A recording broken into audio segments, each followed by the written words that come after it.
All right.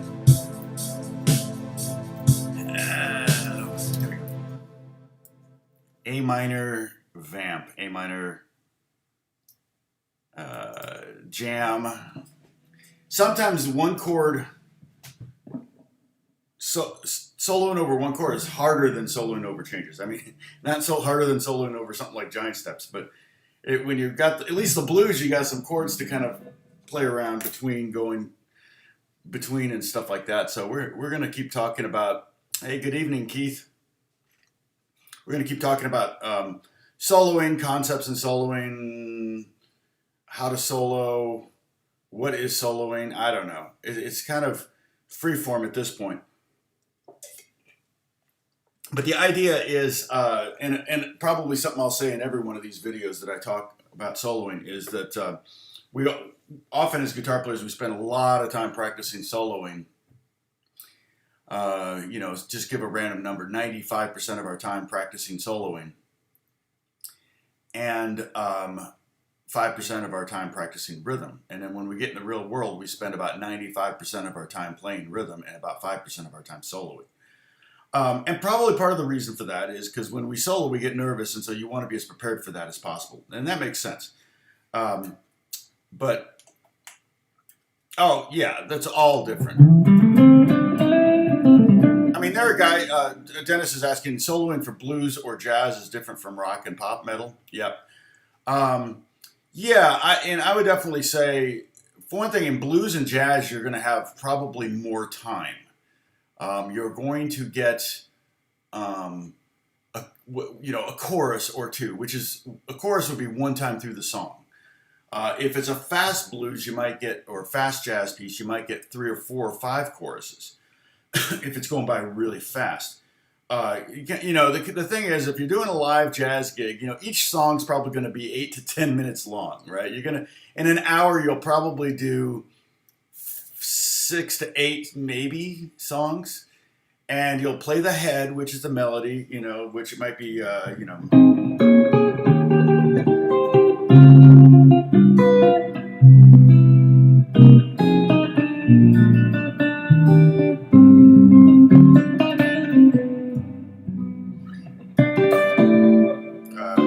but basically you play through the head, that was the A section, and then the B section, but you play through the head, and then you play through the chords again, and somebody takes a solo. And if it's a slow song, maybe it's one time through that, and then somebody else takes a solo. Depends on how big your band is. If you've got a sax, a trumpet, a guitar, and a piano, and a bass, and a drum, if you're doing it, like, was that a septet?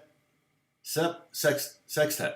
Sextet is 6 people. So And I played in a 7-piece, and songs could go for quite a while because everybody takes a solo. Not everybody. You could go, oh yeah, I don't want to solo over this one, so they go, okay, we'll skip you. It's all pretty freeform too. I mean, you may go before the song. You may go, okay, you take the first solo, you take the next one, you take the next, blah blah blah. Or you may just get a head nod from the leader, like, okay, the next chorus is yours.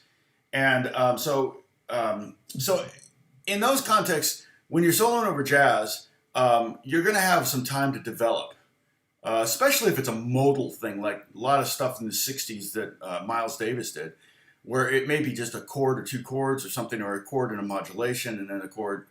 And so you'll have more time to kind of develop, and rather than just try to cover your ass with over the changes.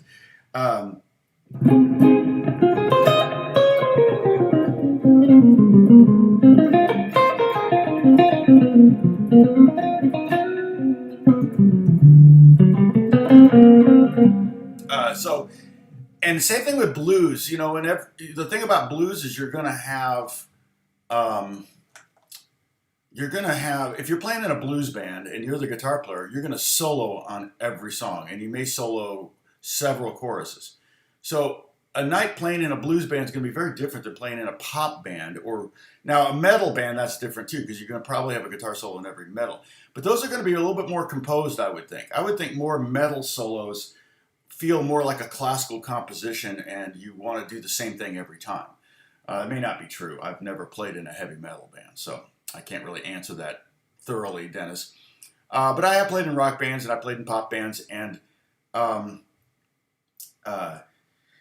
you may go a whole night and only do one guitar solo in a pop band, or in a top 40 band, because especially if it's current music, there's not really guitar solos. The only time you might do a guitar solo is if you kind of add a section to a song just to have, if the people are dancing or whatever, you don't want them to stop dancing. That's the whole point. So you just keep that song going. I think we did Knock on Wood for a half an hour one time just because people were going crazy out there. So, you just keep it going. Soloing is a huge subject. And I can break solos into, multiple pairs of camps. I was just thinking about this while I was soloing over that vamp. It's just A minor. Okay.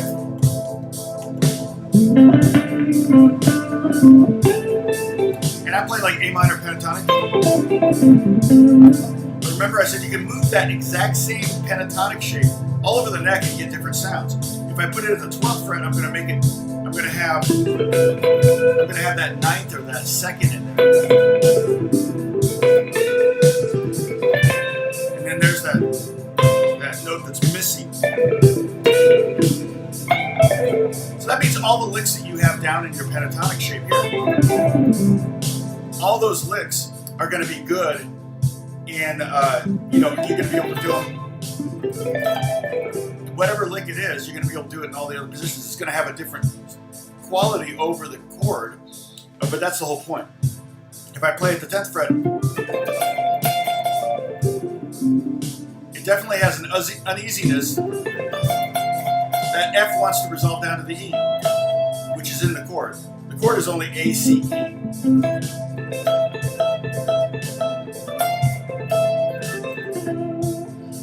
And then I can play B minor shape, just go up here, and I get a very a Dorian sound. But I do have an E and A in this shape. I want attitude. Okay, so playing over one chord requires different skill set in some ways than playing over a chord progression, maybe a blues or whatever.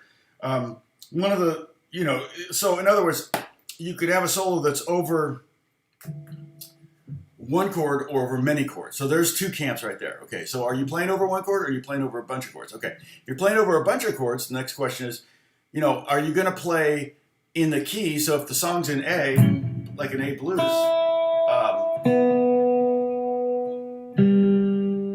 there's the culprit, typical G string on a Gibson guitar that goes out of tune. played my Les Paul Church on a song this weekend, and it was the G string. And by the end of the song, it was flat or sharp.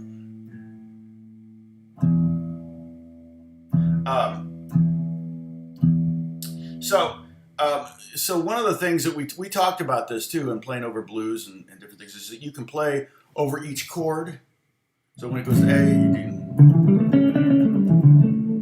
and then it gets to the D chord, and then you get to the A chord, and you go to an A lick again, and it goes to E.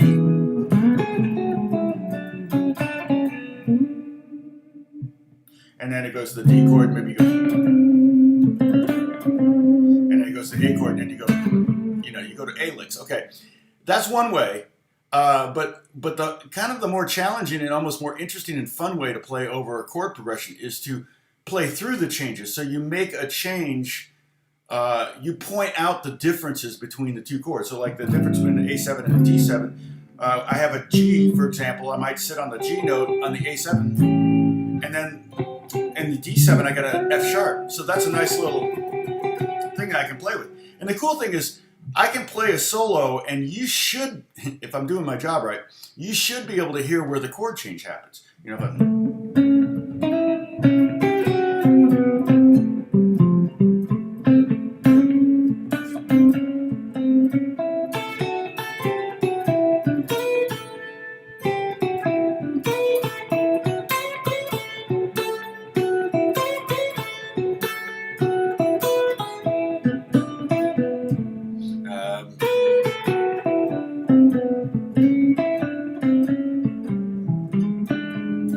okay, I just played through a simple blues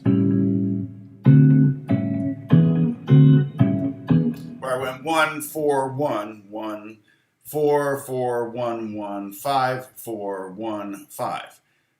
Very, very standard blues progression. And what I tried to do was really make it obvious at the moment that I changed. I kind of screwed up once, but you get the idea. And that's another way to play through a progression is to, instead of play a lick over the A and over D and then back over the A and everything, is to play through the chords.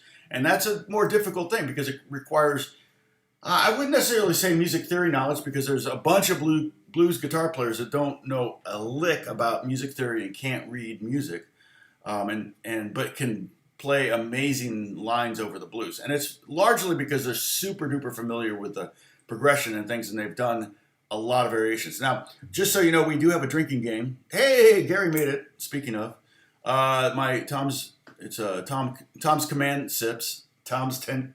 It's way beyond 10 now. If I touch my face, which is a no-no, supposedly, or if I refer to myself in the third person, if I use air quotes, if I change guitars, if I drop a pick, if I drop a thumb pick, it's a double sip.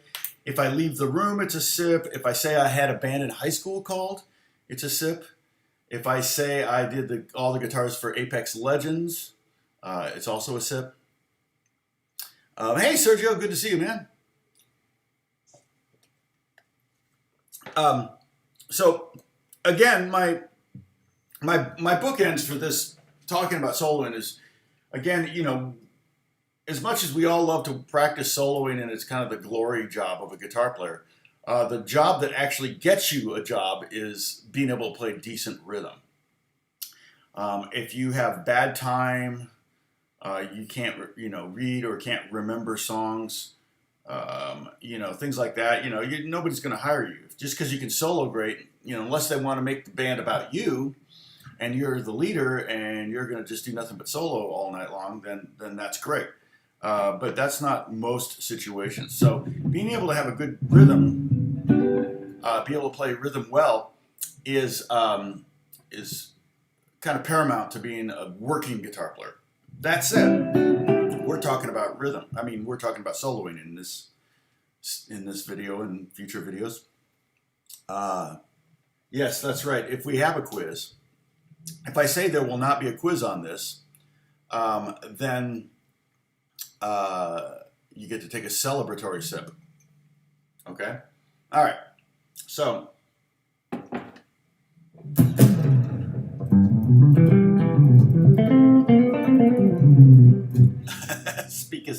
thine adoration to thy son.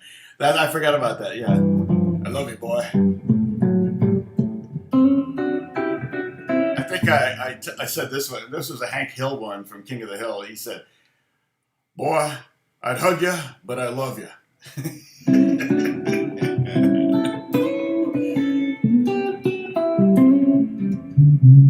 Now, here's of course, keep in mind, soloing doesn't mean solo as in one note. Soloing could be multiple, it could be two notes, it could be three notes. I've done solos that really were like, maybe in E minor. Kind of doing like a Prince vibe, and I'm hitting 3 or 4, even 4 strings, and that's my solo. So yeah, it doesn't necessarily have to be single notes. Now, so we talked about this before too, where if you can get to a point where you're singing, you can sing along with what you're playing, and it may even be just doing it, simple little things. Boom, bam, boom, bam, bam, bam, bam, bam, bam. Depends on where you're going to go. If you're going to go up from there, you might want to start boom, boom, boom, boom. If you're going to go down from there, you might want to start boom, bam, bam, bam, but if you can start to do that, the idea is to try to connect your head to your hands. And in between your head and your hands is your heart. And I think that's where it kind of pulls your heart into the whole. And I just made this up, but anyway, it kind of sounds good. It sounds like a philosophy of life or something. But it kind of brings the heart into it, and that's really what you want to do. But ultimately, at first, you're going to be, you're going to hit a note. You're going to be lagging. Your voice is going to lag your hands because you're imitating what you're playing. And ultimately, that's not what you want to do. But at first, that's really your only choice. Then eventually,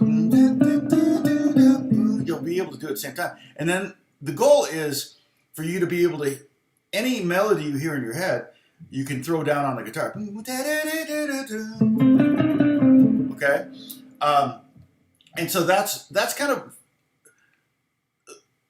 goes along with the best solos are the ones that you can sing. Like, the great solos that we know of from, records and things like that are oftentimes ones that when the solos happen, and if people are singing along with the melody and the lyrics and the artist and the singer, they continue to sing along with the guitar solo. Have you noticed that? And that's the goal, is to create a guitar solo that everyone will remember and sing, and it's like, it's almost as iconic as the song. Again, those days are pretty far behind us. I posted on my Facebook page, my personal page, like, what's your favorite pop guitar solo? And it was funny because I got a lot of people that were putting up songs that were rock songs, which, like Eagles, yeah, I guess they were pop hits, but and they were the solos were done by the members of the band, and they have like 3 guitar players in the band. So, some bands like Zeppelin have a solo in every song almost. And so that makes it a little tough. I was thinking more along the lines like a pop song, like clearly a top 40, almost bubblegum pop song with a guitar solo on it. Like, what are some of the best ones? And of course, the one that I used as an example was the solo to Beat It from Eddie Van Halen. Now, I don't know that anyone sings along with that one. But when that song hit, it's funny because I knew who Eddie Van Halen was, and anyone who played guitar knew who Eddie Van Halen was. But probably anyone who didn't listen to album-oriented radio or rock radio stations, when that song came out, were like, oh my gosh, what is that? And of course, what happened after that, and I'm touching my face so we can take a sip. And that's not why I was touching my face, but I did. But when that solo came out, what happened was everybody started putting guitar solos in songs. So a lot of guys like Lukather and Michael Thompson and Tim Pierce and Michael Landau, a lot of LA session guys in particular. Who was the guy from Giant, the Nashville guy? He's a record producer now. But he got a lot of work adding guitar solos to pop records. It became a cliche, and that's why if something gets so overdone it becomes a cliche, it almost completely disappears from existence. It's kind of like what's happened to. I mean, it happens. In fact, Bieber just released a new song and it has a rap. Chance the Rapper raps in it. But it became a big thing. It's still a thing to do a pop song and have a rapper. You know, where you might put the guitar solo, you put a rap, and that's been going on for 12, 15 years. So that it became so. But if you can think of a solo that you like, hey Richard, if you can think of a solo you like, post it right here. Just the record, the name of the song or the artist would be great.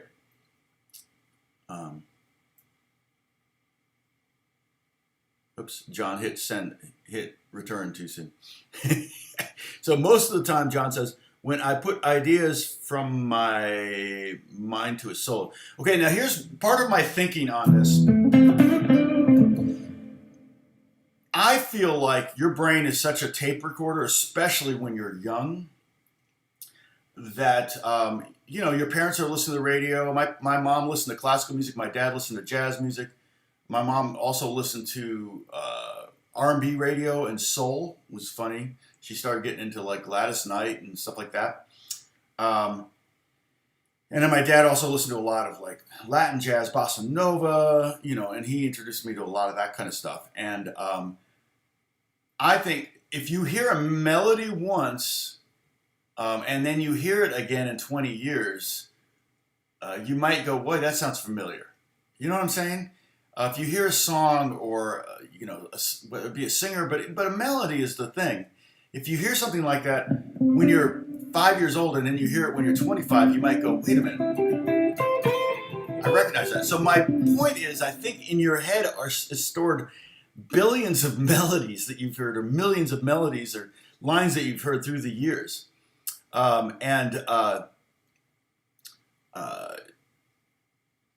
So they're just there waiting to come out. And if you have the ability to play anything that's in your head in your hands, then you've got all those millions of melodies at your disposal. Okay. Now we've talked about this before. When soloing, I can go to the example. So this again, here I'll go to the A7 chord. So this is an A7 chord.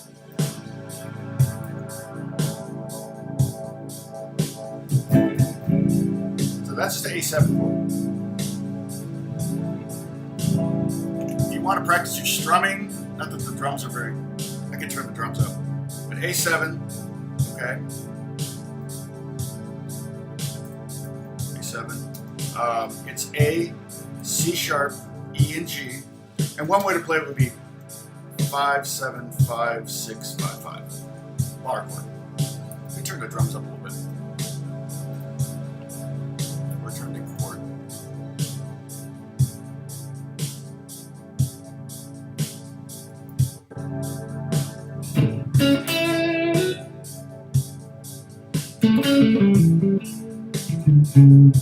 No, it's not loud enough. Weird.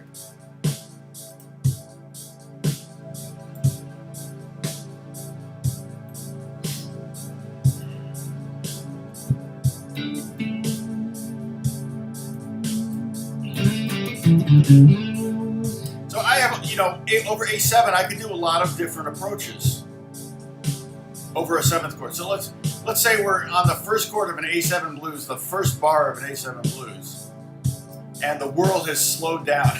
So you can just play one. I could play A minor pentatonic.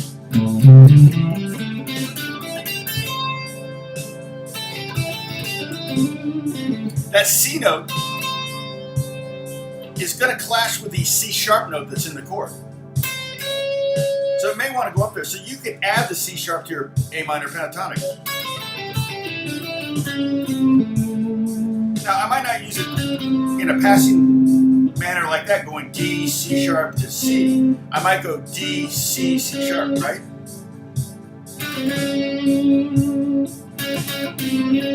If I do this, I'm playing a C and an E and hammering on the C sharp.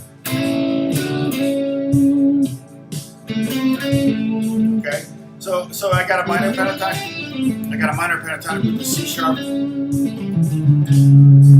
I can do the blues. add the C sharp.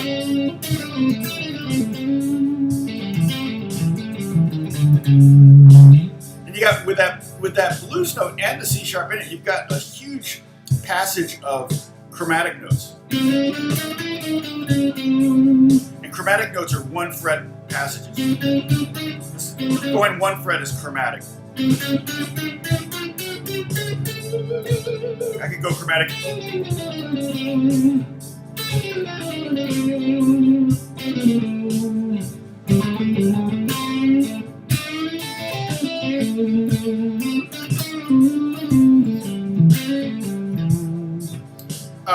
I could also do a Mixolydian scale, which would be a major scale with a flatted 7th. If I played a major scale, that G sharp wouldn't work over this chord because there's a G in it.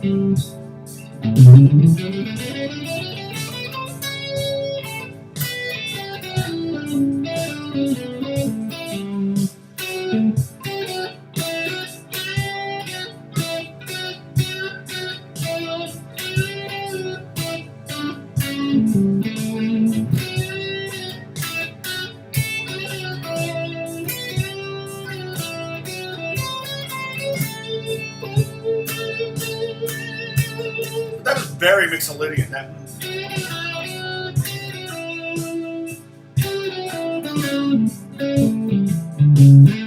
Okay. And I'm trying to stay kind of in this 5th fret area, but I could do any of those scales.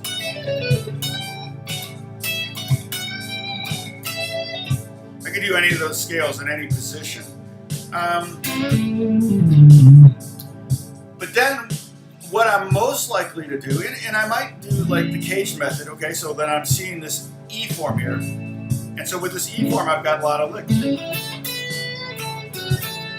I might see a lot of different shapes over that E form. Or I could go up to the D form and go.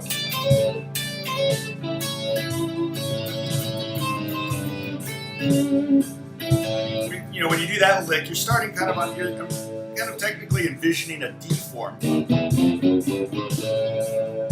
And that's the A of the D form.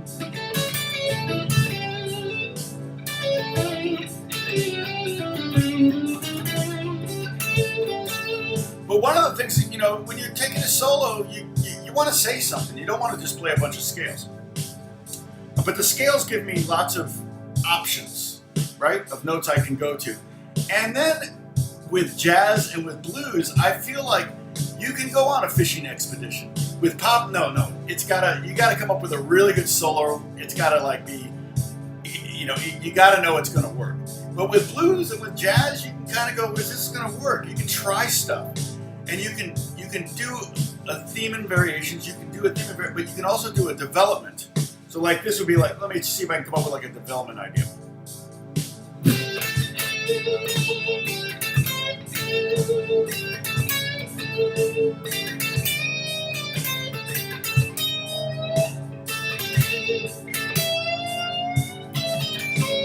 See, so what I did there was I was like, okay, that's cool, that works. Will the next note up work? Sure. Sure, that's a blues note.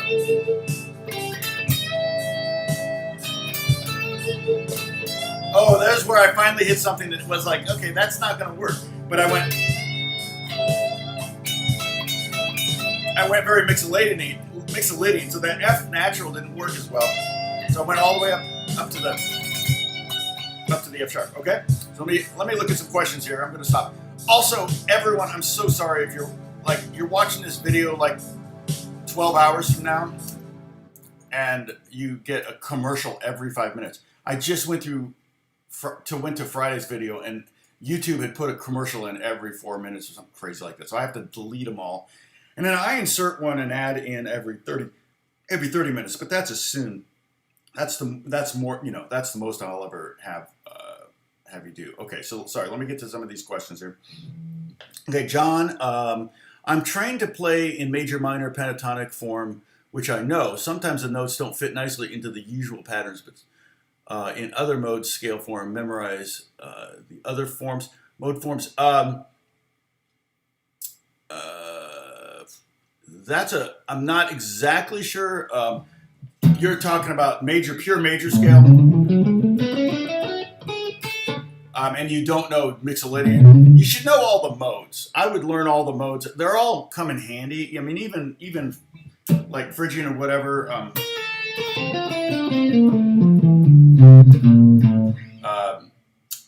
Even Phrygian, like that's A minor or A Phrygian, which would be considered a minor mode. The pentatonics, we've only talked about this pentatonic form, but there are other pentatonics. Pentatonic just means 5 notes, so a 5-note pentatonic scale could be A, B flat, B, C, and C sharp. That's a lame scale, but technically qualifies as a pentatonic. But I like this one where you take the A minor pentatonic and you raise the C to C sharp and you get this. That's a great. You could also get lower the 5th and do A minor pentatonic. I mean, that's a great, and that's also a pentatonic. So we can talk about those in the future. So, but yeah, you can certainly do that. Witset says, any thoughts on strumming solos like Stevie Ray Vaughan? Oh, of course. Yeah, and I talked about that. I'll sometimes, I did a solo. I've done solos before where I'm just like.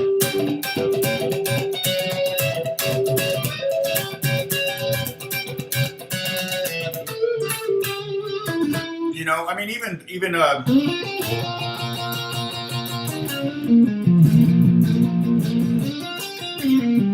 mean, even that solo, which is kind of the first rock and roll solo, it has 2-note. It has chords. Chord is a 2 or more notes, so it has dyads. So yeah, and then Stevie Ray Vaughan would be like.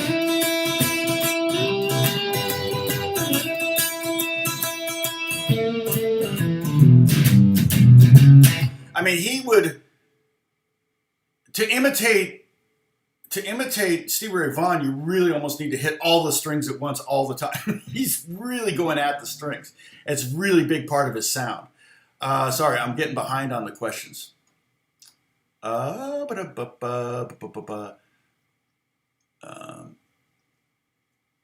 see. Just an update on my progress. I have now become very comfortable with moving between pentatonic positions 1, 3, and 5. Awesome. Playing with the boxes. Awesome. Oh yeah, 1, 2, and 5. Yep, 1 and 2. 1, 2, and 5. Yeah, that's apart from my videos, right, Avito? Yeah, I need to do more of those videos. I need to get those more popular. I don't know how to do that. It's hard. Those videos take time and to edit and stuff, and so it's hard to justify when I'm not even getting 1,000 views on it, because I think 1,000 views would be like $3 or something. So it's just not. I mean, 1 million views is like 3,500 or something like that. So it's that's worth it if you can get a video up to 1 million views. But I'm so glad to hear that progress. And Avito, you said specifically those videos helped. It's good sound up on a D. Let's see. Oh, yeah, I don't know who Issy is. Yeah, you can try to do translation, but I don't speak Russian, so sorry. Let's see.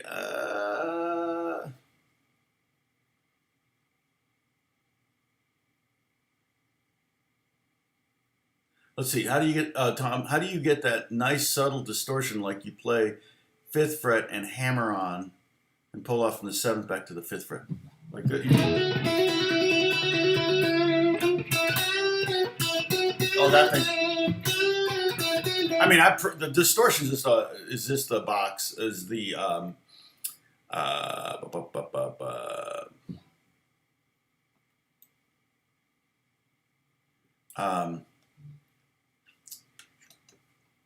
let's see.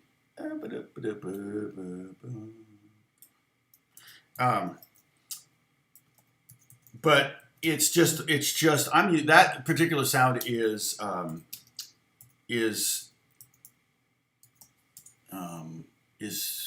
amplitude. Yeah, I'm using amplitude. That was one that Alex recommended. Hit the wrong button here. Sorry.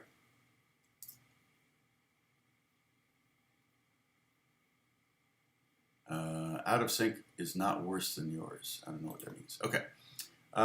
So,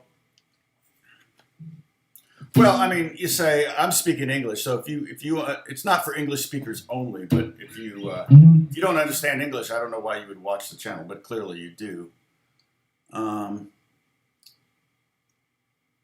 Let's see. Questions? Yeah. Okay. Thanks, Bruce. I think I got those. Yeah. So.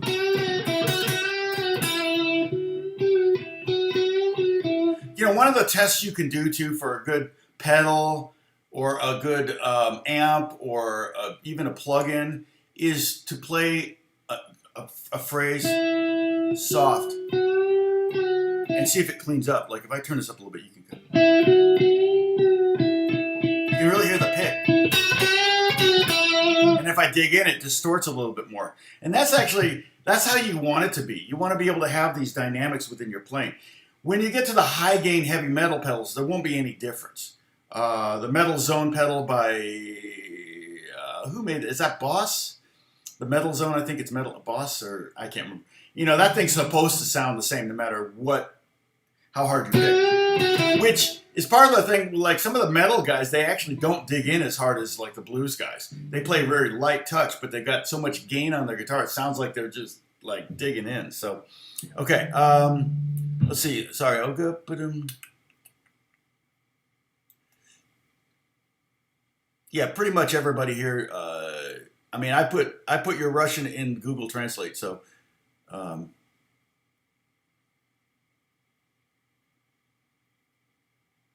Let's see.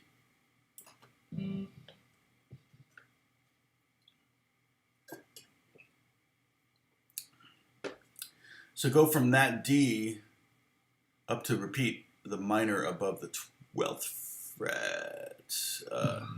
I'm not sure what, I'm sorry, Iced, I missed, let's see, where would you take it higher to? Oh. On the D string or on the D note?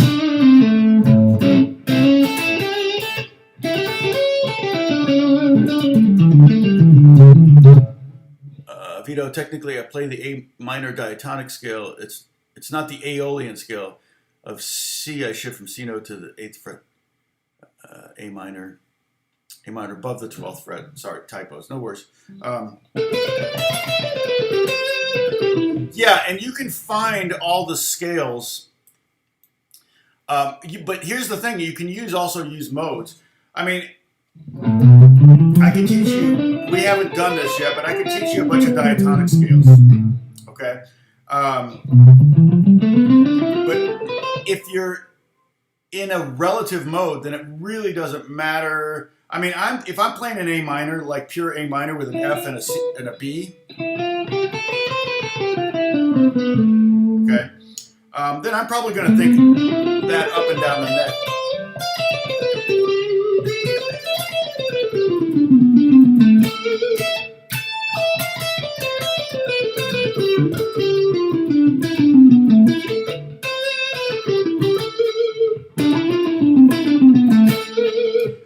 I'm probably going to think A minor, but I could also think, like, if I'm here, I could think, if I wanted to, I could think F Lydian.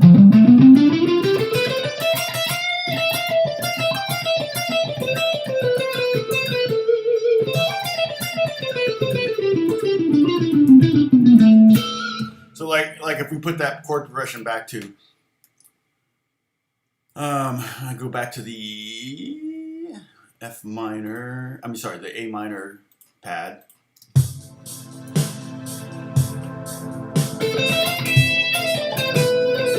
It sounds very, very Carlos Santana when I do that.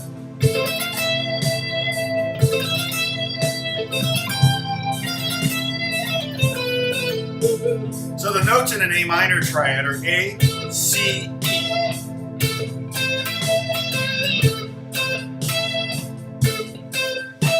If I would do the scale up to the E, it would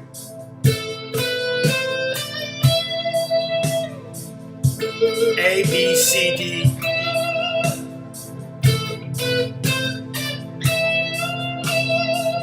And that would be very Aeolian. If I wanted to make it more Dorian, I go and get to that 6th note and I raise it up a half step from F to F sharp.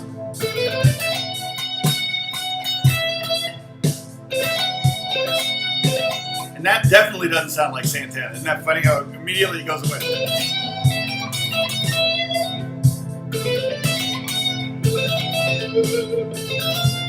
Back to the A minor.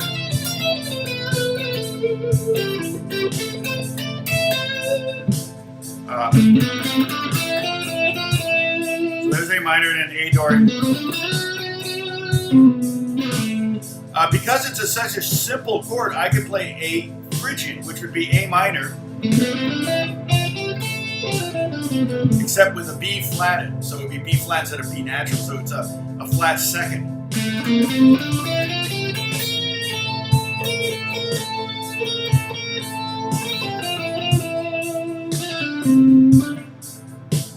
But if I played pentatonic,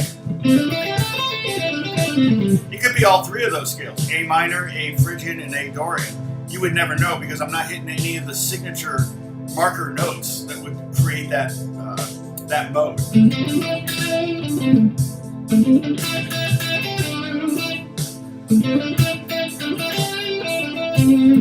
But as soon as I add an F sharp in there, it sounds Dorian.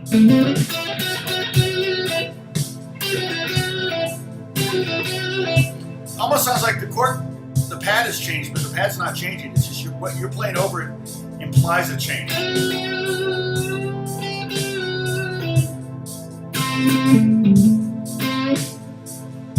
The B natural's in both the Dorian and the minor, so you can do the B natural and not really have to imply yet if you're in Dorian.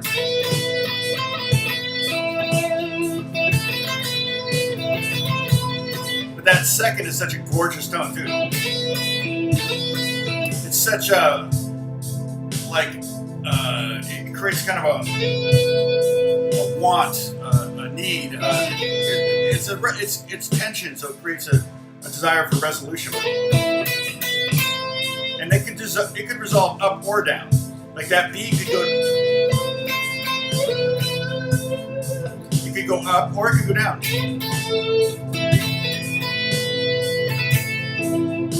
Okay, but then if we go to Phrygian, that's the one that's unique, and it would have a B flat in it. It has a more of a Middle Eastern kind of sound to it. And that's also one that you can use. So let me pull up the A7 thing.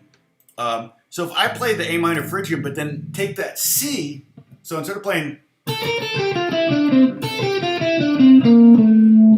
C, I play C sharp. Now I'm creating a really interesting scale. It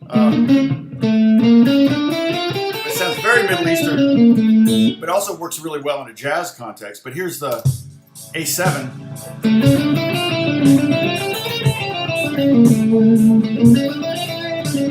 And if you look at it, from a guitar standpoint, okay, because we're all playing guitar. If you look at it from a guitar standpoint, just here in the fifth position, it's an A chord and a B flat chord superimposed on top of each other. You could also do it here. So you could take any A and move it up one fret, make a B, and then create a scale of those 6 notes and then just add a G. Isn't that great? Really easy here. It sounds very Dick Dale, right?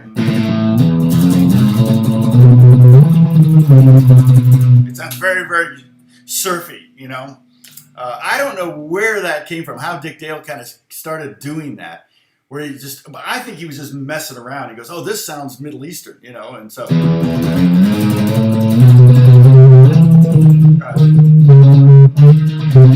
That's it, yeah.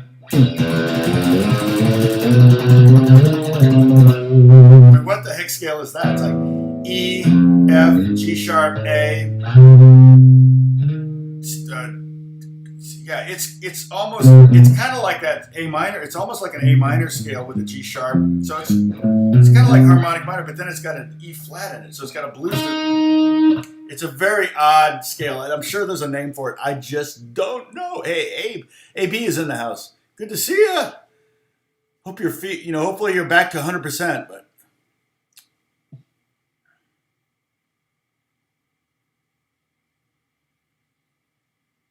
I'm talking about just using slash chords with descending top notes and constant strumming. Will that work as an improv? Well, sure, if you like it. Marker notes. Did I say marker notes? Oh,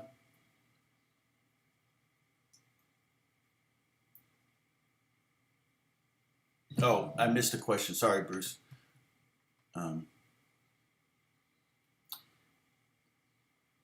Oh yeah. No, I can tell when I look at the ABS if I'm. Yeah, it's too loud for the room. It's just that frequency is going to be overwhelming, so I won't do that. Let's see.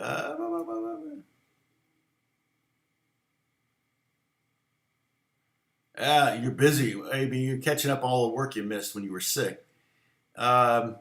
Phrygian dominant. That Whitson, you might even know that better than me. I think that's right though, because it is Phrygian and it is a dominant. Okay. One scale that I would use over an A altered. Somebody showed this to me, and it basically you're playing over like an A7, like in a jazz. So an altered. Sometimes I've actually seen it where it says A7 altered, and like he's like, what the heck is that? Okay, well, this is in the realm of. Boy, this is off the soloing thing, but this is in the realm of drop two chords. But basically, altered notes, the notes you alter in an altered chord, is kind of up to you. And so you're either you can do any combination of flatting or sharping the 5, or flatting and sharping the 9. Any of those combinations. So like this chord is playing an open A string. And I got an A, and I got a G, which is the 7th. I got the 3rd. So there's the 7th chord right there. And then I've got on 2nd string, I've got the 6th fret. And that's a sharp 5, and then this is a sharp 9. But if I want to do a flat 5, flat 9, it would sound like this. So I'm taking here's the 5, here's the 9. I'm taking both those down. I could do this. So that's a flat 9, flat 5. I could do a sharp 5, flat 9. So I'm taking the 5 up and the 9 down. And I get this. I could do a flat 5, sharp 9. That's the hardest one. That's very cool. I could do a flat 5 with a 9. I could do a regular 5 with a sharp 9, or flat 9. So those, basically all the options. I could do a sharp 5 with a 9. That's all the options. I think I covered them all. But over like with the sharp 9 and the whatever, the flat 9 or whatever, with all that, a scale that showed me you could use is just go up 1 fret and play a harmonic minor. So harmonic minor is a minor with a raised 7th. So B flat. And so over the A chord, that's the B flat's the flat 9, the sharp 9, the 3rd. Flat 5, the sharp 5, the 6th, the root. So you got all of the altered tones in there. You've got the sharp 5, the flat 5, the sharp 9, the fart 9, the sharp 9 and the flat 9, and the fart 9. This is way down there. It's the fart 9.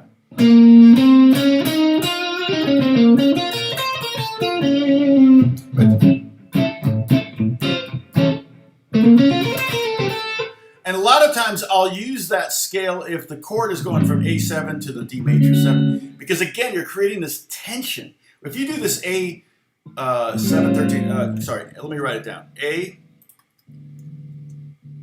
You could probably play this. A7, sharp 5, sharp 9. I always put the 5 before the 9. And the way I'm playing it is X0, and then 5, 6, 6, 8. Okay? And if that chord doesn't need to be played for you to imply it. Okay, somebody could be just playing the A7, and if they're going to the D7, then what you're doing is you got all these notes that just like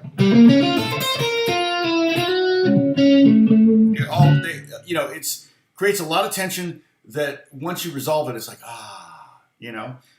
So like...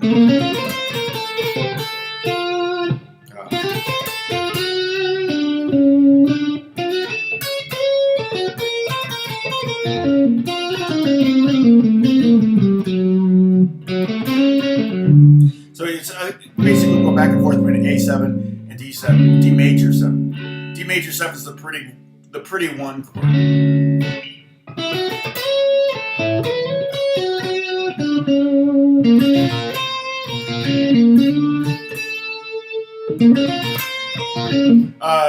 That's actually the kind of the melody from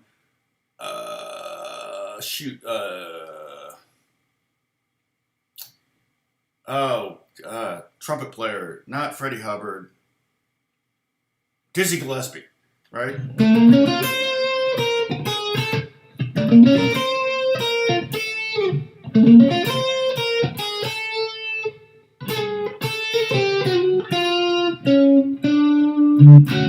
It's something like that. Boy, I haven't played that song in years. So let's see. Yeah, hey Max, so sorry you've been catching the repeats. Sorry about the ads. I get to it. It's funny because when I hit end stream, I can't go and see the ads aren't there. Okay, so I can't get to the video until they've finished processing it, whatever that means. So I can't make any edits to it until then, and so stupid YouTube puts in an ad every 5 minutes. So I have to. I'm going to touch my face so we can take a drink. First off, I have to remember to go back and delete the ads. Just now I went and deleted all the ads from Friday's video.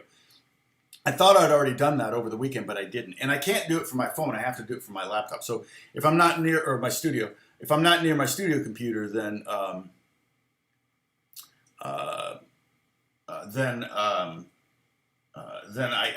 it has to wait. So Gary's asking me if I ever use MIDI. I really haven't. I was just telling someone about this the other day, but in fact yesterday. I use MIDI all day long on my keyboard. But for guitar, when I taught clinics for Maranatha, Roland was one of the sponsors, and they were trying to get me to kind of hawk the guitar synth they had. I forget. Alex has it now, and it came with a pickup, and I put it on my G&L, the sunbursty guitar up there. In fact, you can still see the holes where the pickup was, but I took it out, and it mounted. I think it mounted with tape or something, so I didn't have to put holes on the top of the guitar, just on the pick guard. I only used it for example in the clinic, and I kind of even hated doing that because I felt like I was having to sell a product that I personally wouldn't use. So it's fun. It's fun to like jam and play an organ. I know that Pat Metheny and Alan Holdsworth, two of my favorite guitar players, they had a period in their careers where they used MIDI. But the thing is, the guitar is such a freaking great instrument. Every other instrument wishes they had every other instrument on the planet wishes they had, every other non-fretted instrument on the planet wishes they had the articulation options of a guitar player.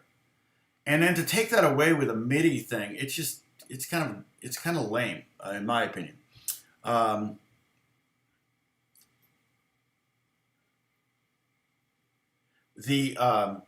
And then I've told you, you've seen, I don't have it out right now, but you've seen the Gibson folk singer where the pick guard is up here, but it's missing the lower pick guard. I got called to do a friend of mine was producing a record. He asked me to play on the record, but the artist didn't have it in budget, right? And it's like, but he said, come over to my house and see what guitar you want. If there's a guitar you want. Do the session. You can have any of my guitars.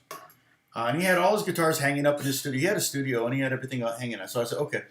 So I do the session, and it was 2 days. And they kind of when they got you, 2 6-hour days would be good, but it was 2 10-hour days, and that's fine. But he said, take any guitar, and I said, okay, that vintage Gibson, and he said any guitar but that one. So I was like, okay. So the only one that like even half intrigued me was a Godin that had a pickup in it. So it had two humbuckers. It had a whammy bar. It looked like a Les Paul. It had a MIDI pickup, and it had an acoustic pickup in it. So it had all these switches where you could switch between MIDI and electric, and it had a whammy bar, and you had acoustic, so you could strum acoustic guitar, or whatever. And I took it to church because I don't have a lot of live gigs that I do things for. So I took it to church. That's a great place to try stuff out. And boy, it was awful. I couldn't. It played awful. It sounded awful. It just was nasty. And I was like, yeah, okay. So I just put it in the closet. The thing is it was worth a lot of money. I mean, it was worth about $1,500. And so eventually, that guy, a couple of years later, that guy called, "Hey, you still interested in that Gibson?" And I said, "Yeah." And he goes, "Would you trade it for the Godin?" I said, "Sure." And at the time, those Gibsons were only going for under $1,000. The folk singers were about $1,000. So I was taking a loss on the deal. But since then, I'm sure my Gibson's now worth $1,500 to $2,000, and that Godin is probably worth the same as it was that day. I think he was probably selling it. He just wanted to be able to get something to get more money for. So I was fine. And so I ended up on the better side of that. But I don't usually do that kind of deal where I play on someone's record for gear.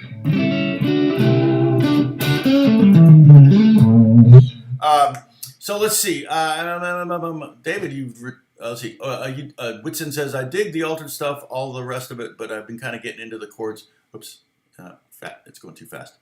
A minor is a 7 from the bar pentatonic in A minor 11, A minor sus2. Maybe we could look at having scales that have chords in. We should look at scales having chords in them. I'm not sure what that means, but every scale has lots of chords in it. Let's see. Sip, sip, sip, sip, sip. Hey, David. David's there. Rick, hey, good to see you, Rick. Max is here. What's the mint green guitar? The mint green guitar is a Dan Electro U2. And right now it's got really old strings. I would have done the open G slide lesson on it, but I tried and the strings were so it was like nails on a chalkboard. It was really nasty. And so I got that guitar years ago at Guitar Center. I needed some lo-fi kind of guitar, so I bought that one. I've got a baritone that matches it, but Alex has that. It's kind of his baritone now. So you're trying to learn with Ableton. Ableton is, a lot of people use Ableton. A lot of people are transitioning. Let's see. Stephen Stout. Saying hello. Hello, Stephen. Hey, Bruce, just musing on Dizzy and Bird after Tom playing tonight. Oh, Tunisia. That's the name of the song. That's right. It was that. That's tonight. Tonight in Tunisia, or something like that. It's something in Tunisia. Night in Tunisia. It's just Night in Tunisia, I think it's called. It's a great song. It was a fun one to play. It's fun one to solo over too. Let's see. I was looking at Emerald Level 3 system that includes MIDI, individual string piezos, and microphone. You can also split. Yeah, and I mean, you know what? Here's one of the things. One thing that MIDI is good for. I may have used this a little bit. When I was recording some stuff, if I needed an organ to do an organ solo, I could capture the MIDI into Logic through the MIDI chord, trigger a MIDI, trigger a MIDI keyboard organ sound, and I could play a lot better solo on guitar than I ever could on a keyboard. And then you can go through and start fixing notes, quantize it a little bit, whatever you have to do. So I don't know that I may have done that, but that would be one thing. So if you can't play keyboards at all, and you want to be able to capture MIDI so that you can have MIDI to edit in Ableton or Logic or Pro Tools or Digital Performer or any of those, Nuendo is another one that a lot of people are using. Then that would be really cool, a way to do that. So I wouldn't necessarily, I wouldn't necessarily vote against that if you wanted to get something that could generate MIDI. Yeah, and some, the old school MIDI guitar stuff, the connections weren't very great.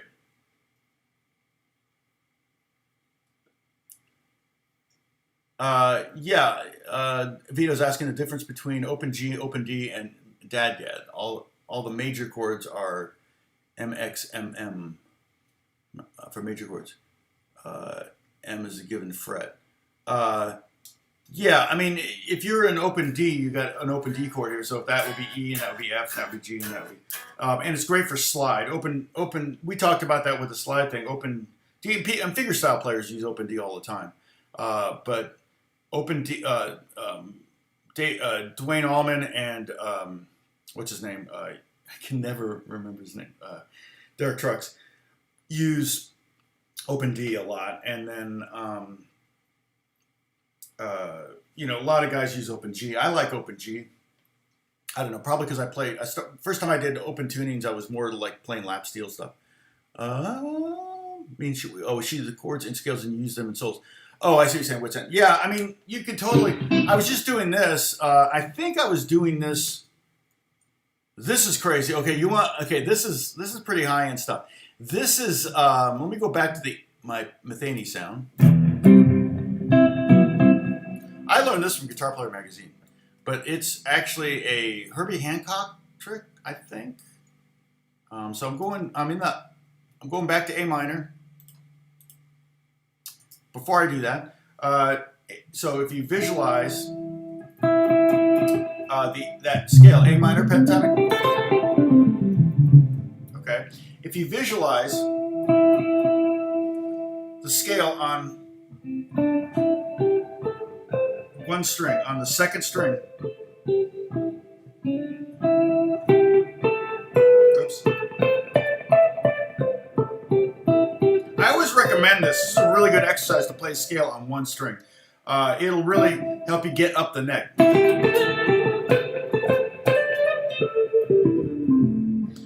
Rather than play just latitudinally or longitudinally. I can't say those words. You know what I mean. Horizontally or vertically. But to see that. Okay, once you see that, then this is crazy. You can play this chord with, I'm on the fourth string, fifth string, fourth, third, and second string. So we got this little A minor or C chord, C triad, but A minor 7 if you're playing over A minor. Okay, so you have 2 fourths here and then the melody note. So take those 2 fourths down a fret, and you get this, and to go up a fret. So check this out. And you go to the next one, and then the next note is here, and then the next note is here, and here you go down. Actually, you start on this one, so you go down. It's all stacked fourths. This is the chord you start with. And you just take those bottom 2 fourths down a fret and up a fret. So it's a keyboard thing. So check it out in the context of the jam, the vamp.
That's pretty odd kind of stuff, but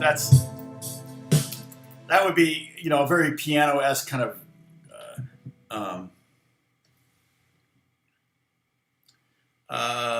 A starting on open strings. A like A, G.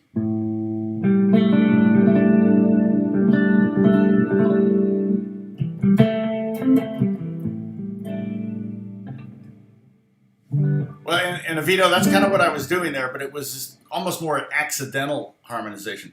I mean, Vito, you can start by just going up a third in the scale. So if you're going to harmonize, you're generally going to want to use a diatonic scale of some kind, especially if the melody is diatonic rather than pentatonic. If you harmonize a pentatonic scale, you're going to end up with some fourths, and it might sound a little too like. Might sound a little like fake Japanese.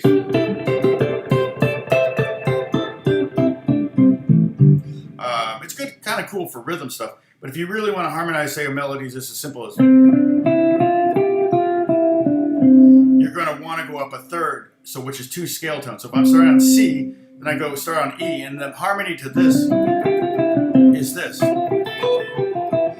Just 5 notes up in the scale, a third up. So you'd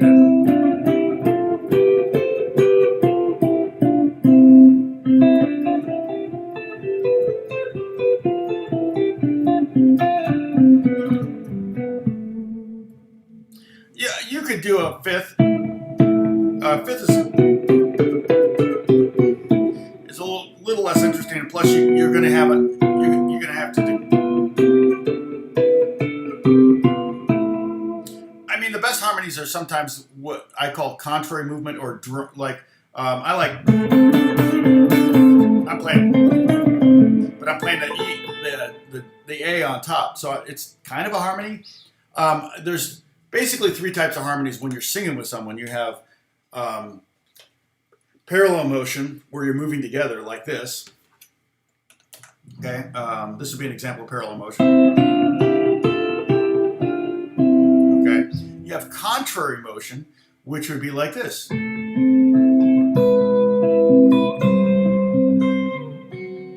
So you've got one note moving down and one note moving up. That'd be contrary motion. And then you have static motion, like that's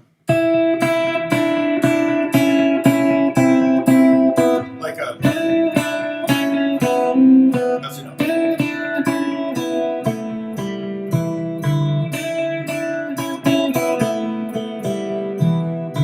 Which that would be Signed, Sealed, Delivered by. So I did Stairway to Heaven, I did Signed, Sealed, Delivered by Stevie Wonder, and those are all different types of harmonies. So if a pedal harmonizer is not going to create like a static harmony. It's not going to create contrary harmony. It'll only do parallel harmony for the most part. So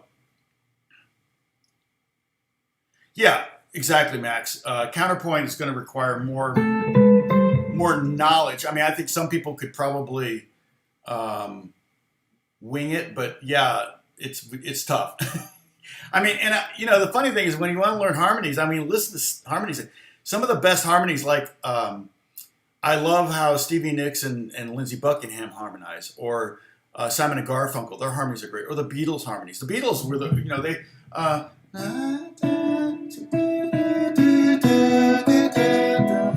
Right?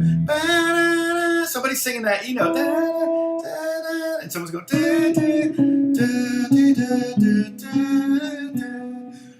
And so, if you listen, harmonies are generally, when I think of harmonies, I think of singers, and so you can get your best ideas for harmonies from singers. It doesn't all have to be, I mean,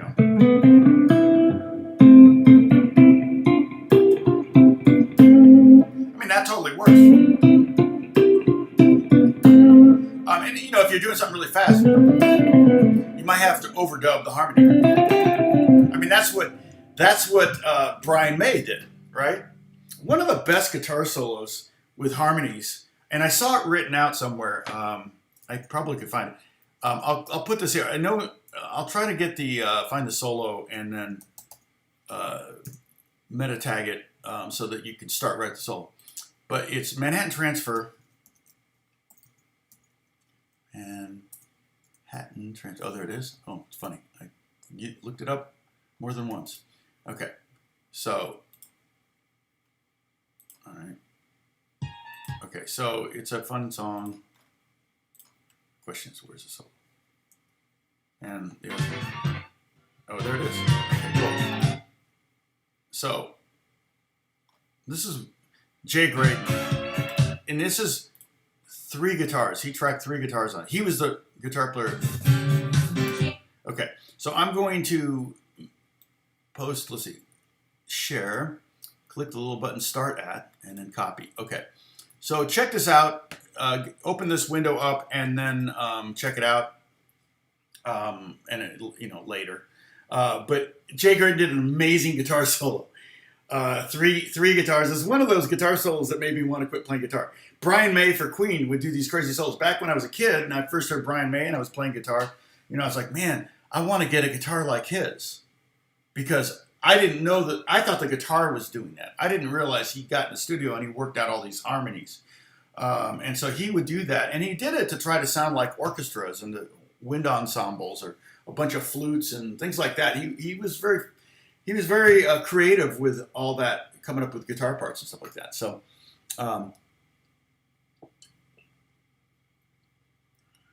yeah, sure. Yeah, Avito, I guess you could call octaves harmony. I mean, Wes Montgomery.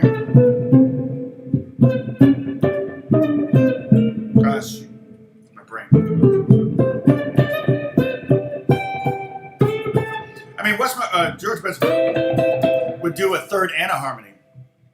So, like, if I were to play, oh, you know what? I think I have. Do I have 251 over here somewhere? I did. I think I did. This is. Let's see. This is what I want.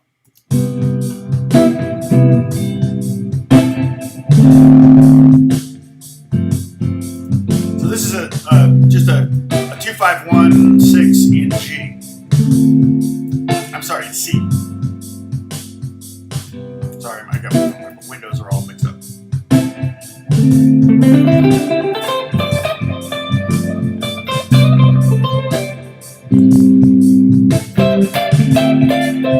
So I might do, well, I would, George Benson would do this weird.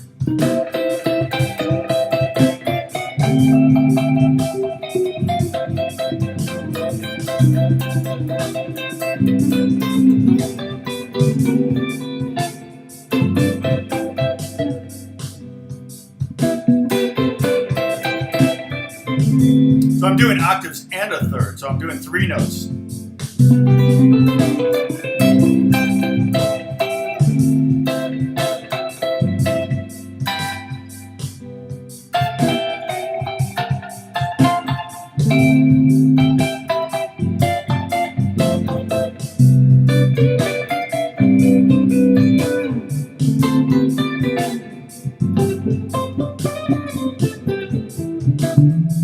Wes Montgomery would do that. I'm getting my thumb out because that's what he would do. He would use his thumb.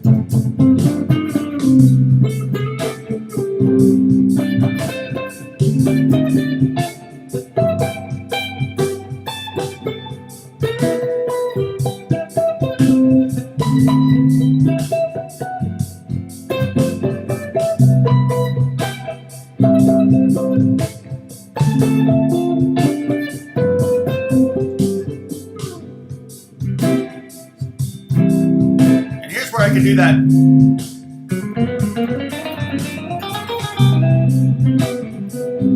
I use that harmonic minor trick.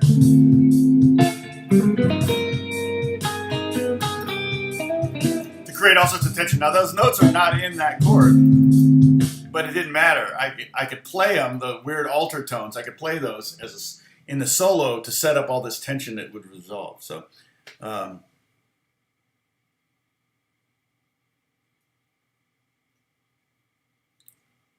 Oh, the GOT theme, but yeah, and I mean that, and they're doing the bass notes, and they're doing, I've seen people do that with entire symphonies too. I saw a guy do it with one guitar live, did the New World Symphony, and he played the cellos and basses with his thumbs, and some of the other notes here with the horns and things with his fingers, and then his pinky was doing tremolo on the first string.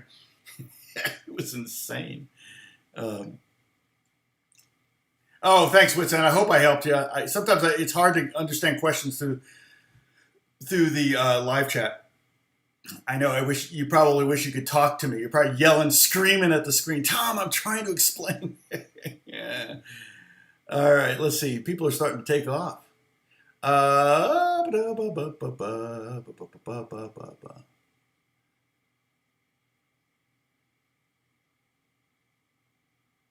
Oh yeah, yeah, a lot of doubling, Max. Yeah, a lot of doubling. Yeah, John Williams. I mean, I look. I've got scores. John Williams scores, and I look at them, and I just to figure out how what his thinking was on a lot of the arrangements, and it's amazing because it's really really cool. If you've got a melody, the melody moves all over the orchestra. The melody could start out on the horns and then end up on the violins, and then it could be in the cellos, and then it could be in the flutes, and then it could be in the clarinets and oboes, and it's just amazing. And your ear just follows it all. Your ear doesn't even notice that's happening, and it's really really cool to see. And then you've got the harmonies, things being doubled by the bass. Something the bass might be playing way down low might be doubled by the flutes, or even I love one of the things that like a lot of composers do is the snare will double the melody with just the hits, so that it gives whatever instrument's playing the melody, it'll give it more pop, like more percussive element. Like if you got a violin playing a melody, and the snares go, it accentuates and brings that melody out. If the snare wasn't there, it would be less noticeable. So, Dennis, Tom, do you get your backing tracks from Logic software, or do you? No, those are just me. I just recorded those. So yeah, I don't buy backing tracks. I create my own. That's what I do so often all day long. I'm creating tracks for TV, so it's super easy for me to do. And on that track that you were hearing, it's just guitar and a drum loop. So it's not like it's anything. That's just me playing guitar, and that's a drum loop, a shuffling drum loop. Let's see.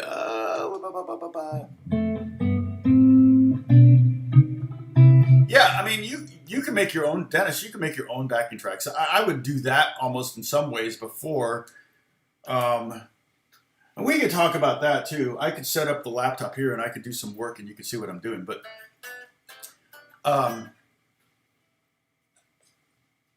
almost before, now of course, keep in mind I've got a lot of backing tracks up there that make me money on YouTube. But so I'm not trying to kill my business here.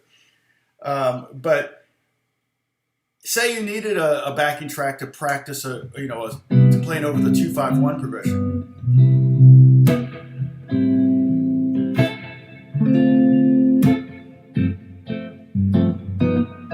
You could buy a backing track for $1, $1.29 on iTunes. You could, and that would be great. And immediately you drop, you play it, and you got something that you immediately practicing. Or you could create your own, and it could take you hours. But think of what you would learn. Oh man, I want to get this piano, and you're like trying to play, and you find what's the C chord. Okay, there's that, and then you're going in, and you get the chord down, and you're like, okay, I can't get to the A minor chord, so let me just play. Let me play the C again, and I'll move it down and make it an A minor chord. The amount of stuff you would learn doing that. Programming the kick. Okay, I want the kick on. Oh, I want kick on 4 on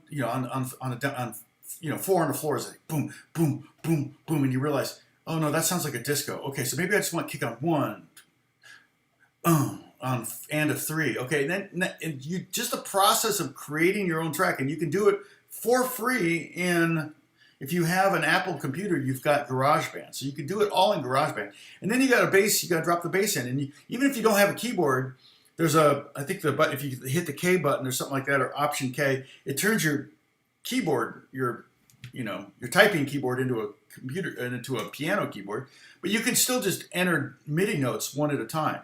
I think it's like command click on a note, and you just put the note where you want it, you drag it how long you want it. I mean, the process of creating one yourself would be a huge learning thing. You would learn so much doing that. And sure, it might take you all day to do a track that you could have bought in 12 seconds on iTunes. But the next one you create might take you only half a day. Okay? But again, the process of seeing the chords and learning the harmony, and then go, wait a minute. If I just take this MIDI and go and drag everything, not the drums, but the bass and the keyboard, I go up 2 notches. Now it's the same chord progression in D. So now I have a jam track in D, and it didn't cost me anything. So I didn't need to download another jam track. Or the other thing, you might just get plain old good at programming. You might find a new career in programming tracks. I'm always, so I'm kind of this, like I've told you before, I've written many screenplays, created a couple TV shows, not had them produced or anything like that, but I love writing. And I'd much rather write a TV script than watch a TV show in some ways. I'd rather write a song than listen to a song. I don't listen to a lot of music anymore. I haven't listened to music, and sat down and just listened to music, and I can't even tell you when. I mean, I envy the people that can, my friends that would get a new record and they put it on a turntable and sit in front of the speakers and listen to side A, flip it over and listen to side B and just close their eyes and listen. I'm really bad at that. As soon as I hear anything, I want to start jamming along with it. Or I want to create something better. Or I want to write something like it, I was like listening to Radiohead. I'm like, okay, what the heck did they just do,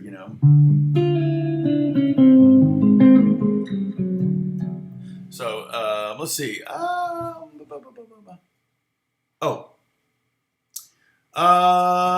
Question from Max. Using Max. Yeah, Max knows some theory. I get the feeling that Max knows some stuff.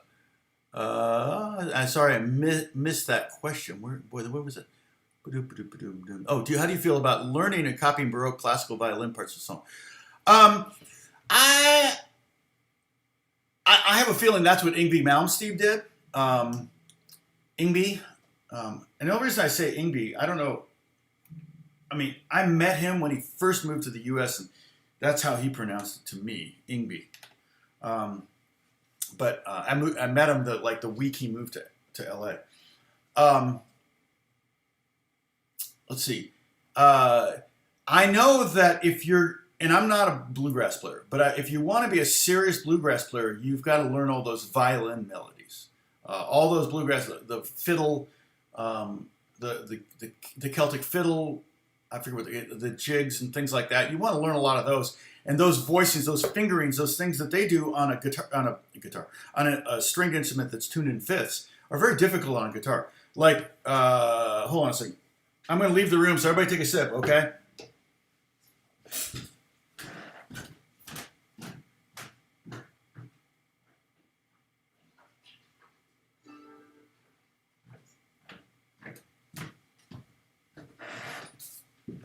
So, mandolin is tuned like a violin, and a mandola is tuned like a viola, and a mandocello is tuned like a cello. So I'm tuned in fifths, a G, D, A, and E. And so some things on the...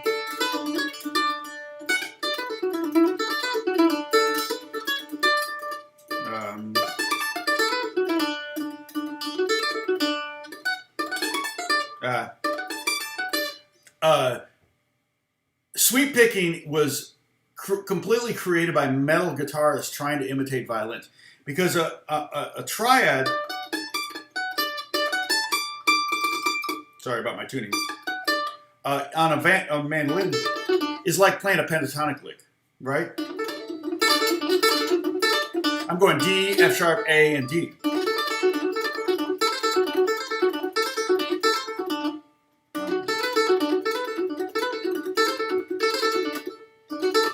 It's super duper easy. On guitar, that's practically impossible. And so that's why metal guitar players developed sweep picking, because they wanted to try to imitate those fast triads.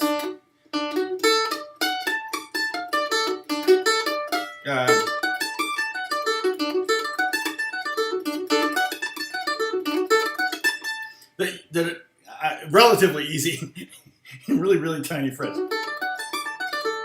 On mandolin and violin, they're trying to create that. They ended up creating the sweeping thing, and that's just funny because sweeping came from more of the metal side of things. Now a lot of guitar players sweep.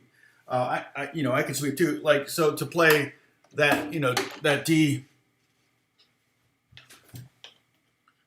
arpeggio thing on the guitar, it's gonna be like, you're gonna have to do that.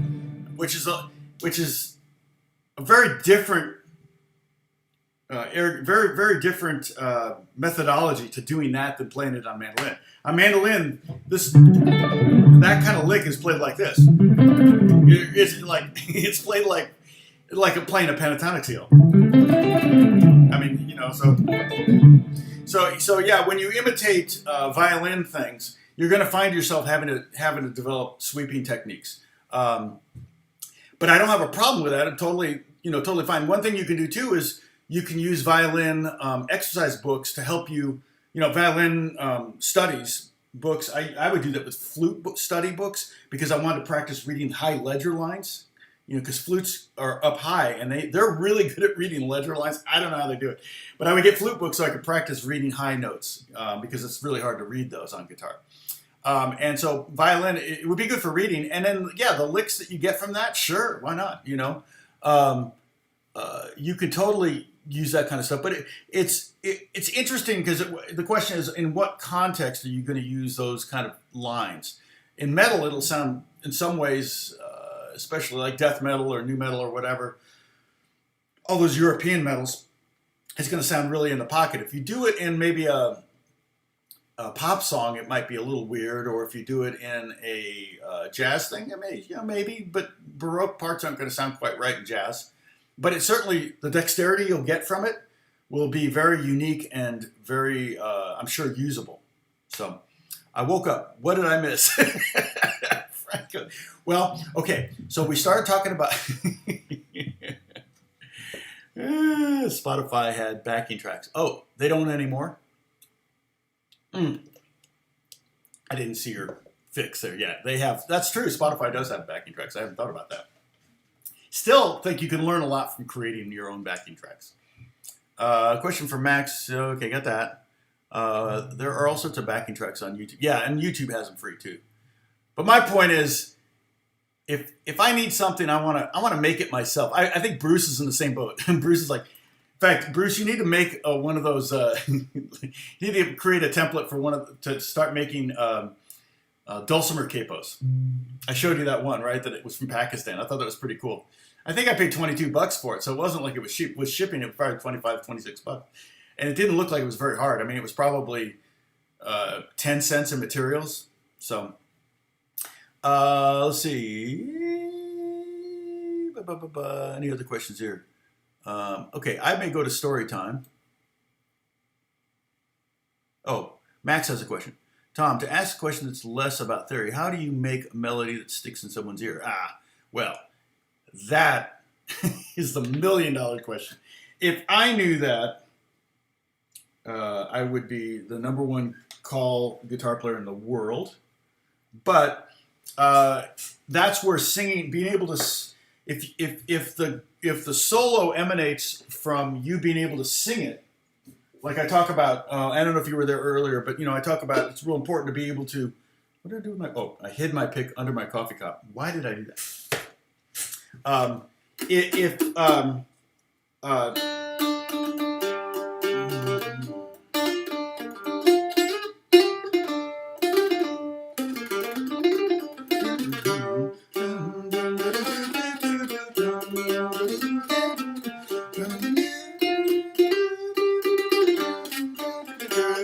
If you sing along with your playing,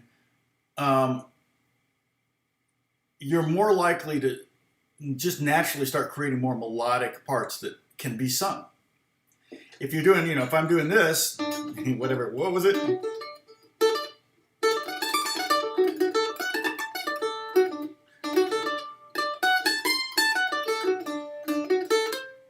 That's hard. If I was doing something like that, I can't sing along with it. It's not likely anyone's going to sing along with it. So, and I'm not a very good singer. So if I'm not a very good singer can sing along with a solo, then it's probably going to be singable by a lot of people. One of the things you want to do too, this is art. This is conceptual. But one of the things, and this is why I feel like the best musicians are oftentimes musicians that don't major in music in school. They majored in art. Because ultimately what you want to do is you want to create art, not music, I guess is what I'm saying. That's why I love Radiohead, because they all kind of met in art school. The Beatles kind of met in art school. Same with the Stones and Talking Heads and oh shoot, Phil Collins, Peter Gabriel, Genesis. I think they met in art school.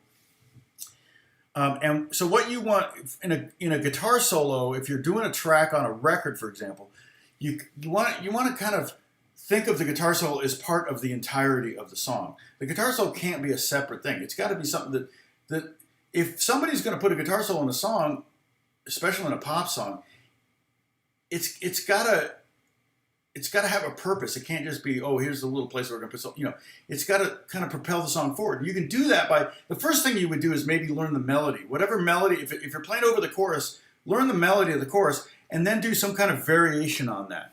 And then you will find that you've done something that people will probably likely remember and sing along with. Or something that supports it musically. Not something that goes way off into some, distant place that is not even close to the rest of the song musically. So, I mean, that would be one of the things. So, but it's definitely,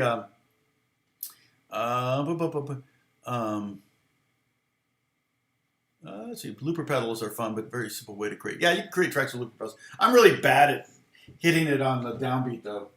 Like, I can start it, but when I stop it, I always end up adding an extra 16th note or something like that. Okay. So I'm going to do story time now. I was talking to a friend of mine yesterday I hadn't talked to in probably 35 years, who was in my band in Indiana, a top 40 band. He was the horn player. And we started reminiscing about different stories. And I told you a couple stories about the band. And it made me remember this one. Just talking to him, I was remembering this time that the band was playing. So the band, what happened was, again, keep in mind, I was like the kid in the band. I got asked to join the band when I was 18, and the other guys in the band were like 24 and up to 30. So I was by far the youngest. And they had already existed. They already had great gigs. The trumpet player, who was the leader of the band, also had a booking agency, and he handled like 30 bands in Indianapolis, and the best gigs always went to us. We always got the best gigs. But what would happen is we go to a gig, and a lot of the older band members, they all had real jobs. Like one was a lawyer, one was literally a boilermaker. Another one was a parole officer, and another one was a orderly at a hospital. And they would show up late. And so we would already emptied the truck and set most everything up. And then they'd kind of show up and set stuff up. And then, we'd be tearing down. And they would just sit around and, like, hang out. And then, they wouldn't help that much. So what we did was they said, okay, anyone who wants to show up, ride with us to the gig, set up, and stay late, we'll pay you an extra $25. Well, none of them went for that. I was the only one. I was the kid. $25 to me was a fortune. So I'm like, yeah, sure, I'll show up early and hang out with you guys and set up the stage and everything. So I did that, and I would be hauling, CP70s and all. I mean, it's just like, oh my gosh. And sometimes up 3 flights of stairs, you just never knew what you were going to have in front of you. And I've told you about some of the gigs. And so I would do that, on a regular basis. So we were doing this one gig, and it was me and Al, the sound man, Danny, the sax player who owned the truck, and Scott, who was a paid hired hand, muscle, kind of a roadie. And he probably made more than $25 for the gig. But I got $25 plus I got paid to play, so that was maybe another $75 or $100 or whatever. And again, back then it was a fortune. I was making $200-300 a week playing with this band, and it was like I was rolling in it. And so we're tearing down at this hotel in Brown County in Nashville, Indiana.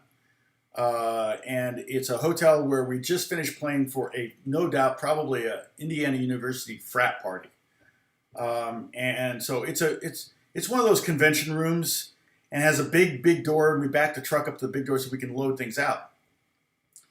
And Danny, the sax player, he not only did he play sax, he also had a bunch of percussion toys. Shakers, tambourines, all this stuff. He had even got timbales.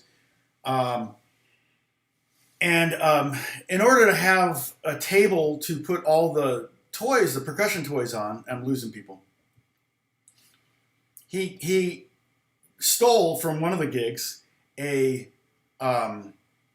tray, a waiter tray, right? You know what I'm talking about, with the fold out wood tray holder. So he would set that up on stage, and he had that. He put that down, have all the toys on there, and then we play the gig, and then we're packing that up. And one of the guys, Scott, whose dad was an oral surgeon, and Scott, he also was a championship figure skater. This guy Scott is like an interesting guy. He was an alternate to the Olympics one year, and this probably would have been, like in '76 maybe, or '80. Yeah, probably. I think it was 1980. He was an alternate. I mean, maybe that was the year. I don't think we went. Well, it was the Winter Olympics. I'm not sure where that was. Anyway, that's kind of an aside. But his dad was an oral surgeon, which is important to the story, because Scott needed some surgery done on his teeth, and so his dad, had to do the surgery. And to do the surgery, they had to break his jaw, right? And when they break the jaw, they wire it shut. Poor Scott, we were all going out to eat after gigs, and he's stuck drinking a milkshake. It was like, and this is back before you really did protein shakes, stuff like that. Poor guy, he lost a lot of weight. I remember the first thing he ate was pizza. But he had his mouth wired shut, I think, for 6 weeks while his bones healed.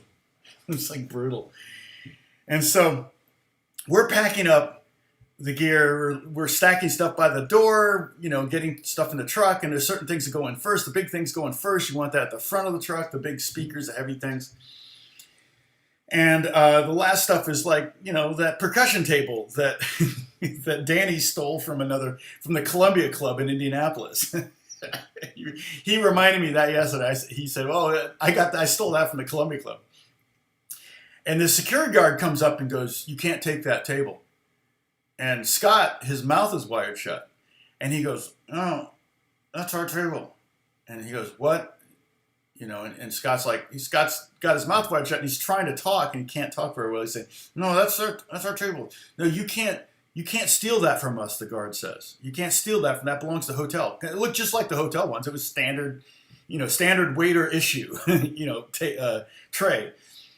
And Scott's like, "No, we didn't steal it from you. We stole it from someone else." He's like confessing. He goes, "No, we didn't steal it from you. We stole it from someone else." And I swear, the guy didn't know that Scott had his mouth wired shut. He thought he was getting copying an attitude. He was like, "Don't get shitty with me." And then Scott goes, "I'm not getting shitty with you. My mouth is wired shut." And it's like getting pretty heated. And Al comes over, and Al had one of those. What's the name of the mag lights? He had one of those, the big mag lights, right? So he comes over ready to take out this security guard that was really getting up into Scott's grill. And we all protected each other. I know that more than one occasion Al knocked someone out with that thing. I remember one time we were playing an outdoor stadium event, and it was this huge event, and Bruce's wife, the bass player and one of the lead singers' wife, who was freaking gorgeous, was hanging out at the soundboard, and this guy kept hitting on her and started to grab her, and Al knocked him out with the mag light. He didn't get in any trouble. I don't know what I was like. I was up there playing on stage. I had no idea that was going on, but Al was ready to defend it. But it was just hilarious that we were like, "No, you don't understand. We stole this from someone else. It doesn't belong to it doesn't belong to the hotel." But that's the kind of thing that. That was one of the stories that came back. "Hey, Peroni, what's going on?" Kind of on time, finally. Yeah, sorry. Yeah, Peroni, where are you? I forget.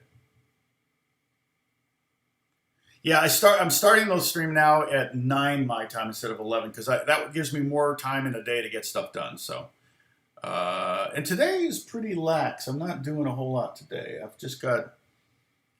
I kind of have some things I want to get done. I may do some shopping, things like that, but not anything critical.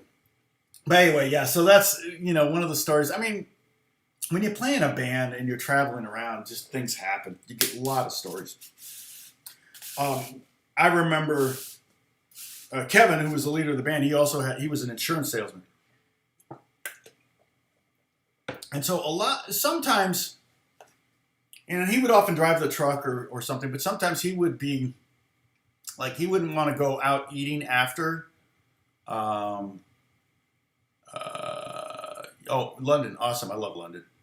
He would go out eating, or he wouldn't necessarily want to go out eating after the gig. Like, so, we'd get done packing everything up. We'd go show up at Denny's at 2 a.m. and then hang out there till 3 o'clock talking. And then we still have like a 3-hour drive ahead of us, or who knows.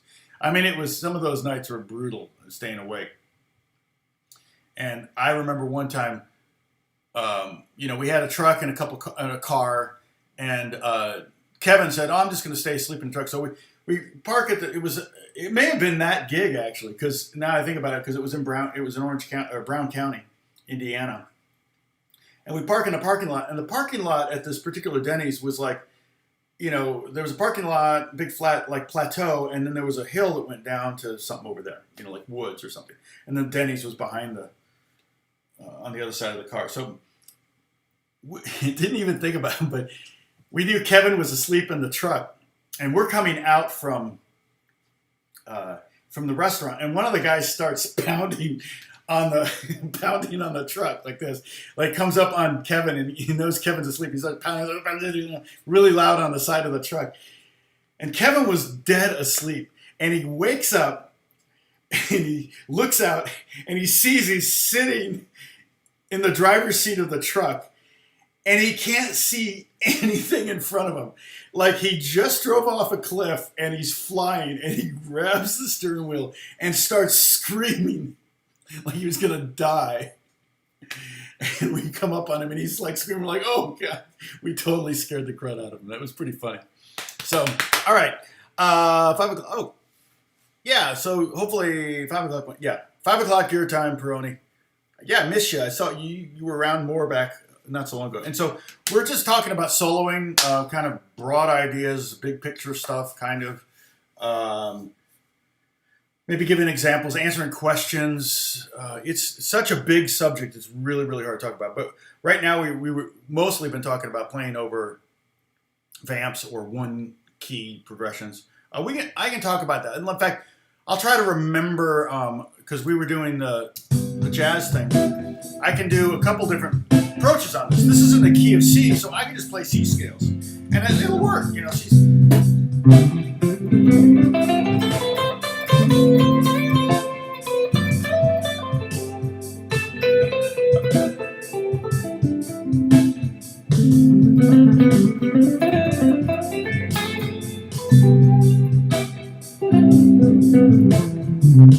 So I could approach it that way, where I'm just thinking, okay, I'm in the key of C.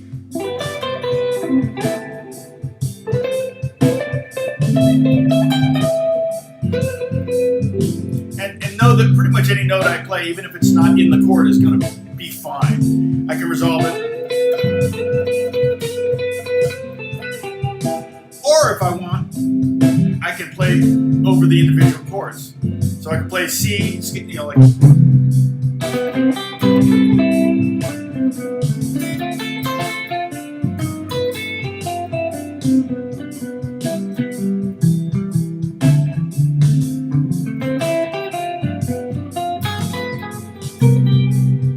Where I'm thinking more about the chords I'm playing. And so when I'm playing over C, maybe I'll do like a C lick, then over the A minor, and over the D minor I might, and then over the G. There's your chord where you can kind of take some liberties, and then back over to the C. So there's two approaches there. You can play over the key. You can play in the key and just whatever falls, wherever falls, whatever falls. And generally, if the chord's in one key and doesn't have any altered chords or changes keys or anything like that, then every note in the key will work over that chord progression. But there might be times where you create more tension or less tension depending on what note you're sitting on. Or you can, play it more like, thinking, C major arpeggio.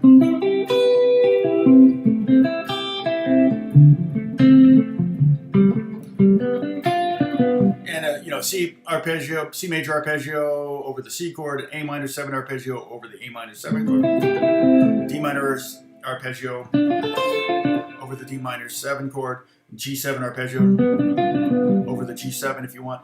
That can sound like you're just, oh wait, you're just trying to practice scales. Instead of scales, you're practicing arpeggios. So that can also kind of have a negative. But we can talk more about that on Wednesday if I'm able to get together. And I'm planning on it. I don't have anything right now that looks like it's conflicting, but you never know. Things can get crazy really fast all of a sudden. In fact, I've got some emails I need to check. So anyway, I will hopefully see you on Wednesday, and we can talk more about that. And then who was it that was talking about? Was it Dennis? You were talking about jam tracks and things like that, and I'm sure there are jam tracks on Spotify. I'd never actually noticed that, but it's a pretty obvious kind of thing. And then I think making your own, though, if you got a Mac, you have GarageBand. If you have a PC, they probably have lots of free software you can download where you can do it. Hey, Chimichanga. Oh, no, sorry, Chimichanga. Good to see you, man. Buenos dias. Let's see. But anyway, so stick with me. We're going to keep working through this. And, I may talk on change things. We talk about chord stuff. We can talk about chord melodies. I don't know. But we're going to stick with soloing for a little while. And the big picture is ultimately that's not as a working guitar player, I don't spend much of my time soloing. But we all tend to spend a lot of time practicing it. So, all right. Dinner at 6. I'll see you then. Okay. God bless you, everyone. Thank you so much for watching. We'll talk soon. Bye-bye.